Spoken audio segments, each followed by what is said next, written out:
Baik, jadi yang tadi kita bisa men-summary bahwa untuk energi dalam jika diturunkan terhadap temperatur pada volume tetap itu tidak sama dengan ketika energi dalam diturunkan terhadap temperatur pada tekanan yang tetap gitu. Jadi delta U per do U per do T pada V tetap dan do U per do T pada P tetap itu tidak sama. Kemudian memang di sini kan tujuan kita adalah untuk mengenal hukum pertama ya. Dan sebelum mengenal hukum pertama, kita sebelumnya sudah mempelajari apa itu kerja, panas, kemudian internal energi. Nah, untuk hukum pertama sendiri, hukum pertama ini saya juga sudah sering men-spill ya. Hukum pertama bahwa hukum pertama adalah delta U sama dengan Q min W. Delta U adalah perubahan energi dalam, kemudian Q adalah panas, dan W adalah kerja diatermik atau kerja pada dua temperatur yang berbeda gitu. Kalau di itu kan dua, kalau termik itu temperatur. Jadi kerja yang terjadi pada sistem yang berbeda temperatur, begitu ya. Kemudian ini berarti UF min UI sama dengan delta U sama dengan Q plus W.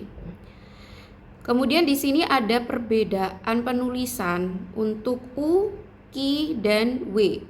Untuk DU ini D-nya tidak ada barnya. Sedangkan untuk Q dan W ini ada barnya yang menunjukkan bahwa Q dan W ini adalah transfer function. Sedangkan U ini adalah state function. Nah, ini juga tentang transfer function dan state function. Mudah-mudahan kalian tetap ingat karena saya juga sudah sering memberikan definisi.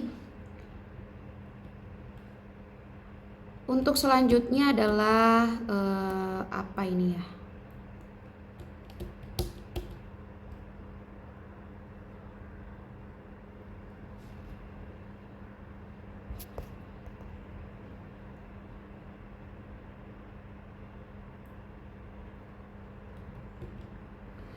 Heat capacity. Heat capacity ini adalah kapasitas panas ya.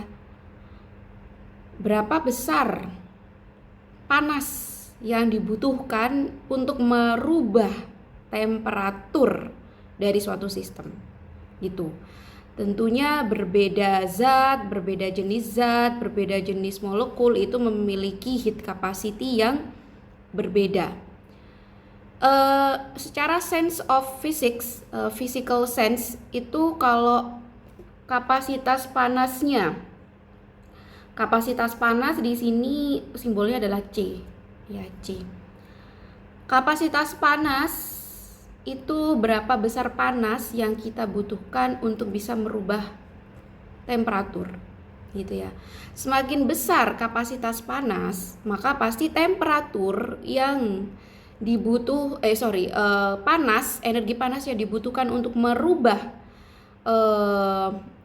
temperatur, merubah suhu dari suatu sistem itu lebih besar, gitu ya. Jadi itulah sense dari secara fisik. Sense fisik dari kapasitas panas. Misalnya kita punya hidrogen atau NaCl cair dan NaCl solid atau padat. Tentunya secara sense of physics kapasitas panas dari solid untuk merubah temperatur dari NaCl itu tentunya lebih besar dibandingkan dengan liquid gitu ya. Nah, itu adalah contoh sense dari heat capacity. Kemudian Kapasitas panas sendiri dirumuskan secara matematis adalah panas yang dibutuhkan dikurangi dengan delta T. Delta T itu TF min TI ya. Final temperature dikurangi dengan initial temperature. Kemudian secara matematis jika Q dan delta T-nya ini mencapai limit, yaitu mencapai angka yang sangat kecil, maka heat capacity bisa ditulis menjadi C sama dengan limit TF min TI Q per TF min TI pada temperatur tertentu C sama dengan dQ per dt ya. Jadi C di sini adalah temperatur dQ, perubahan temperatur dibagi dengan perubahan panas dibagi dengan perubahan temperatur gitu. Nah, tadi kita mengenal ada di dalam energi internal energi kita kan mengenal du per dt saat V tetap dan du per dt saat P tetap. Nah, di Q juga sama. Kapasitas panas atau heat capacity pada tekanan tetap kita tulis sebagai Cp. Jadi C di sini adalah heat capacity pada tekanan tetap adalah perubahan panas dibagi dengan perubahan temperatur pada tekanan tetap. Nah, ini yang disebut dengan heat capacity in constant pressure. Sedangkan CV atau heat capacity pada volume tetap adalah dQ perubahan panas dibagi dengan perubahan temperatur pada volume tetap, atau kita sebut dengan heat capacity pada constant volume. Kemudian N ya, derajat kepolitropikan yang kita sudah bahas sebelumnya itu sama dengan Cp min Cv. Nah, untuk gas monoatomik ideal gas monoatomik itu Cp/Cv-nya adalah 1,3. Kemudian yang diatomik itu kalau tidak salah 1,5. Nah, ini bergantung pada jenis dari sistem tersebut. Baik, itu untuk pemahaman tentang kerja, tentang internal energi, tentang panas, dan juga hukum pertama termodinamika. Jadi kalian tanyakan pada diri sendiri apa itu kerja, internal energi, Q, dan hukum pertama termodinamika. Jika kalian bisa menjawab berarti kalian sudah paham mengenai beberapa pertemuan yang kita diskusikan. Kemudian sekarang ada contoh soal. Contoh soal yang pertama yaitu 4.1.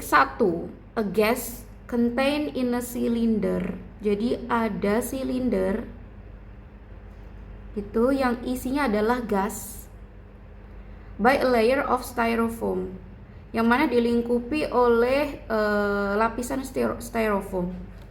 Gas ini is quickly compressed, dikompres secara cepat. Nah, the temperature rising. Jadi karena dikompres, temperaturnya naik several hundred degrees, beberapa derajat gitu ya, berapa ratus derajat. Pertanyaannya, has there been a transfer of heat? Delta Q-nya ada.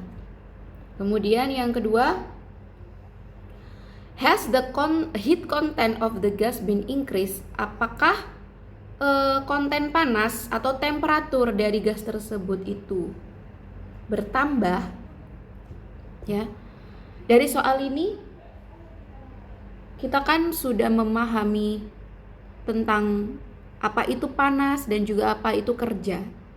Panas itu berarti sesuatu yang memang karena adanya, misal dipanaskan dengan kompor, didekatkan dengan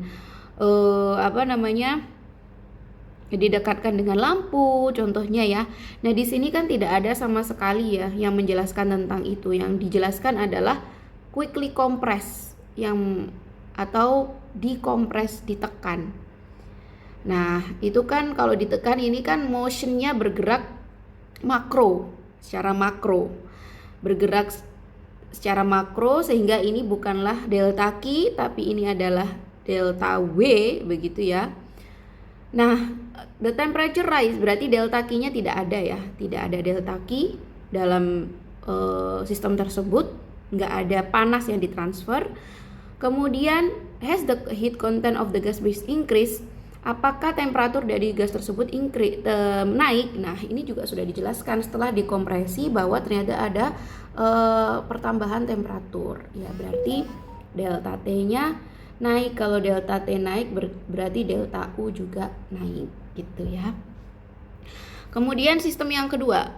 Nah, ini kita bisa tahu bahwa kalau delta Q sama dengan 0, kemudian ada delta W-nya, ada gitu ya. Delta karena quickly compress, kemudian delta U juga ada. Maka ini adalah adiabatik sistemnya.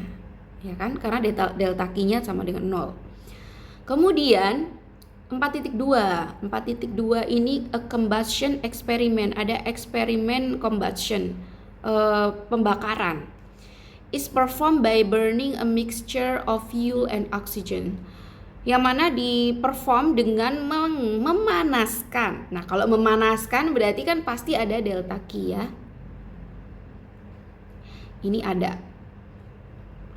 Jadi pemanasan oksigen dan bahan bakar in a constant volume, pada volume konstan. Berarti apa? Isokorik. Yang mana sistem tersebut dilingkupi oleh water bath atau bak air gitu. Jadi ada sistem, let's say ya, sistem kemudian berada pada bak air. Ini air gitu misal. Nah, ini bak airnya, kemudian ini sistemnya gitu. Sistemnya ini dipanasi, maka ada delta Q. Kemudian dijaga volume sistemnya tetap gitu ya. During the experiment, the temperature of the water rise. Ternyata kalau sistemnya ini, maka water itu adalah lingkungan ya. Dan lingkungannya itu temperaturnya naik. If the system is the jika sistem itu adalah mixture of fuel and oxygen, berarti di sini sistemnya ya selain air. Has heat been transferred? Nah, pasti ada delta Q. Ada transfer panas karena di sini adalah pemanasan. Has work been done? Nah, kita tahu apakah ada kerja? Isokorik berarti delta W-nya 0, nggak ada. What is the sign of U? Nah, U ini kan bergantung dari temperatur sistem. Temperatur sistem saat kondisi awal kira-kira lebih rendah atau lebih kecil dibandingkan dengan temperatur kondisi awal dan akhir ya. Kondisi akhir itu lebih besar atau lebih kecil dari kondisi awal. Tentunya kita melihat lingkungannya naik, maka berarti sistemnya turun, ya kan? Karena dia harus timbangan. Jadi awalnya tuh kan sistemnya dipanasi. Setelah dipanasi, berarti T awalnya itu tinggi. Setelah dipanasi, ternyata ada transfer panas keluar. Transfer panas keluar dan keluar ini menyebabkan temperatur luarnya, temperatur airnya itu meningkat. Nah, kalau temperatur air meningkat, maka temperatur akhir dari sistem itu turun. Nah, berarti delta U itu kan korespon dengan temperatur. Karena TF lebih besar dari TI, maka TF lebih kecil dari TI, maka lebih kecil ya. Maka UF juga lebih kecil dari UI, sehingga delta U itu sama dengan UF min UI.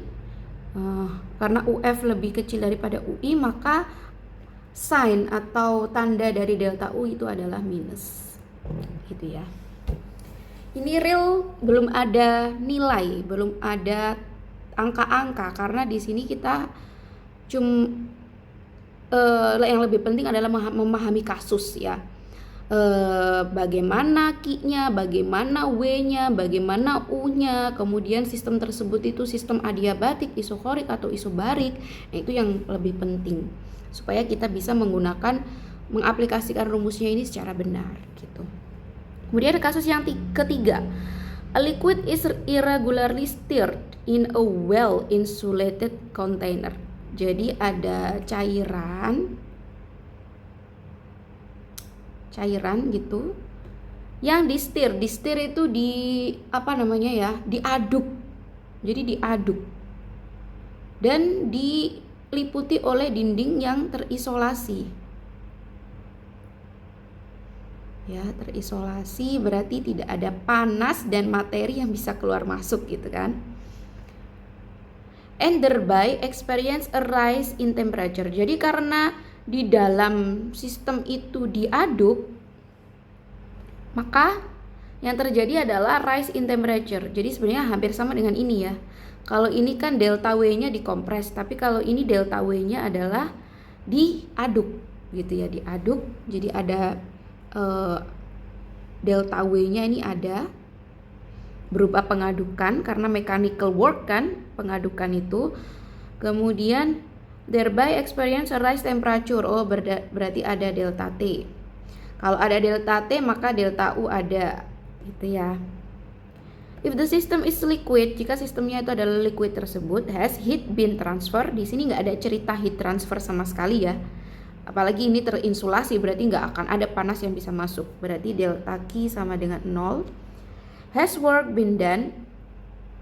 Delta W ada ya. Dikenai pada sistem karena sistemnya diaduk, berarti dikenai pada sistem. Delta W-nya positif. What is the sign of delta U? Karena ada kenaikan temperatur maka delta U-nya positif. Kalau di sini tadi kan penurunan temperatur, delta U-nya negatif ya. Kalau yang untuk yang 4.2. Jadi ini pemahaman beberapa kasus, semoga bisa digunakan sebagai acuan untuk selanjutnya. Kemudian di sini ada example yang harus diselesaikan untuk dibahas pada pekan depan, hari Senin untuk kelas A dan hari Selasa untuk kelas B. Jadi ini yang bagian presentasi berarti harus mempresentasikan ini. Di sini ada sebuah silinder. Ada silinder. Let's say silindernya saya kotak gini ya. Enggak apa-apa ya. Yang penting silinder. Berdinding adiabatik. Nah, ini ada dinding adiabatik.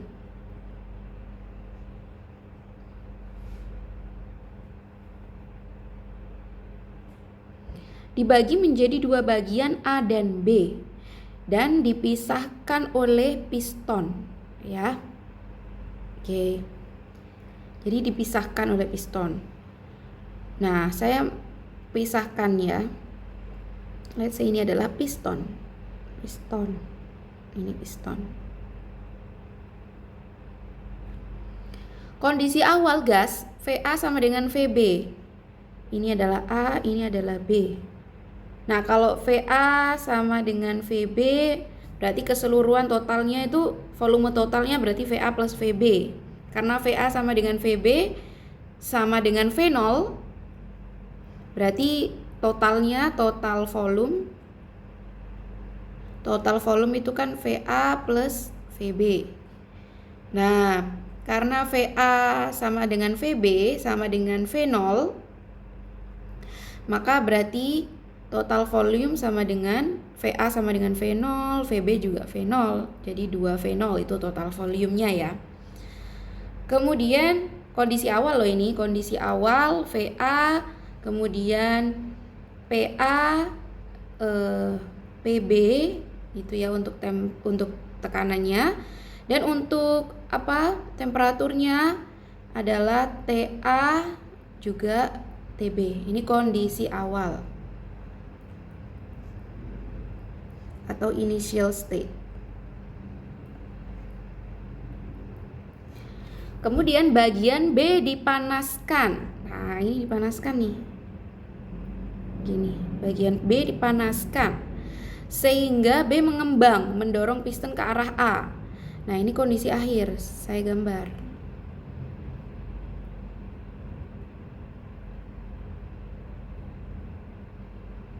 Ya, kondisi akhir karena mendorong ke kiri, jadi pistonnya bergerak ke kiri, let's say ya. Sehingga tekanannya mencapai kesetimbangan, ini A, ini B. Nah, tentunya di sini karena ini kondisi awal, saya kasih VAI, PAI dan TAI. Kemudian di sini VBI, PBI dan TBI, gitu ya. Kemudian kondisi akhir untuk sistem A, ini berarti saya punya VAF, PAF dan TAF. Kemudian untuk yang sistem B, ini saya punya VBF, PBF dan TBF, gitu ya. Nah, setelah dipanaskan dalam kondisi setimbang, yang setimbang ini adalah P-nya. Ya. Karena yang setimbang adalah P-nya, maka PAF ya sama dengan PBF sama dengan 67/27 P0, yang mana P0-nya ini adalah awal ya. Jadi VAI sama dengan VBI sama dengan V0, ya kan? Volume A pada kondisi awal sama dengan volume B pada kondisi awal sama dengan V0. Kemudian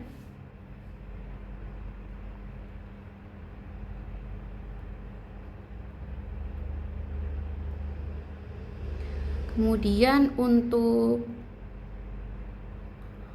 tekanan A kondisi awal sama dengan tekanan B kondisi awal sama dengan P0, dan temperatur A awal sama dengan temperatur B awal sama dengan T0, gitu ya. Nah, di sini yang kondisi akhir yang sama adalah tekanannya sebesar 67/27 P0. Jika CP CV sama dengan 1,5, maka N-nya sama dengan 1,5 ya. Karena N adalah CP/CV. Tentukan volume akhir dan temperatur akhir gas A dan B. Jadi kalian disuruh mencari VAF, VBF ya. Ini adalah volume akhir dari sistem A dan sistem B. Kemudian T,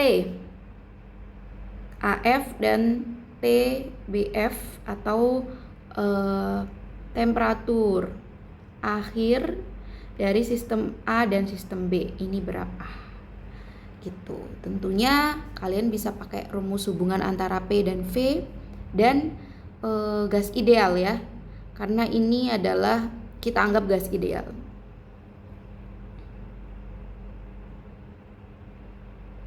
Nah, gasnya di sini adalah gas ideal. Gitu. Jadi silakan ini ditentukan. Kita sudah tahu P akhirnya. Nah, nanti kalian harus mencari V dan T-nya, gitu ya. Silakan dicari dan didiskusikan ini untuk kelompok selanjutnya yang akan kita diskusikan di kelas. Baik, mungkin itu saja. Mohon maaf jika ada kesalahan. Saya akhiri, semoga bermanfaat. Assalamualaikum warahmatullahi wabarakatuh.